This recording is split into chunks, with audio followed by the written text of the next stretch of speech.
दिनांक 11 दिसंबर को नासिरगंज थाना क्षेत्र में एक घटना प्रतिवेदित हुई थी, जिसमें एक नाबालिग बच्ची की गला दबाकर हत्या की गई थी और उसके साथ दुष्कर्म करने की पुष्टि हुई थी। घटना के जघन्य प्रकृति और गंभीरता को देखते हुए घटना के तुरंत बाद एक टीम बनाई गई थी एएसपी विक्रमगंज के नेतृत्व में, जिसमें डीआईओ की टीम, महिला पदाधिकारी और एफएसएल के जो विशेषज्ञ उनको शामिल किया गया। घटना के बाद जो पूरे तथ्य सामने आए उससे ये बात स्पष्ट हुई कि जो नाबालिग बच्ची थी वह 7:30 से 7:35 के बीच में अपना ट्यूशन ख़त्म करके अपने ट्यूशन के ही साथियों के 3 और साथियों के साथ निकली और कोचिंग से लगभग 500 मीटर दूर उसका भाई दूसरे टीचर के पास पढ़ाई करता था, जिसको लेने के लिए वो जा रही थी। लगभग आधी दूरी तक वो अपने दोस्तों के साथ थी। उसके बाद उसके बाकी दोस्त अपने घर चले गए और लड़की अकेले अपने भाई को लेने जा रही थी। लेकिन उसके ट्यूशन पहुंचने से पहले उसका भाई पहले ही घर जा चुका था, लेकिन बच्ची ट्यूशन में पहुंची नहीं और उसी बीच बच्ची गायब हो जाती है और 7:55 के आसपास बच्ची का शव उसी रास्ते में गली में नाली के किनारे एक व्यक्ति द्वारा देखा जाता है। उसके द्वारा वहीं पे खड़े लड़कों को सूचना दी जाती है। जब उनके द्वारा पहचान की जाती है बच्चे की, उसके परिजन आते हैं, उनके द्वारा प्राथमिक उपचार के लिए जाया जाता है, जिसके दौरान स्पष्ट होता है कि बच्ची की मृत्यु हो चुकी है। घटना के बाद जो है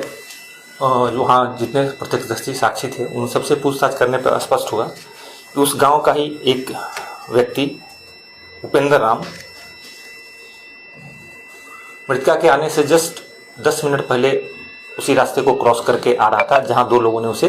देखा था और वही पहला व्यक्ति था जिसने बच्ची के वहाँ होने की सूचना वहाँ के लड़कों को दी थी। उसके बाद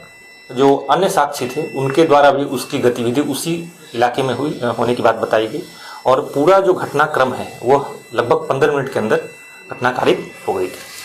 उसके बाद जो उपेंद्र राम से और गहनता से पूछताछ की गई और उसके शरीर, उसके कपड़ों, सब चीज़ों का अवलोकन किया गया तो उसके शरीर पे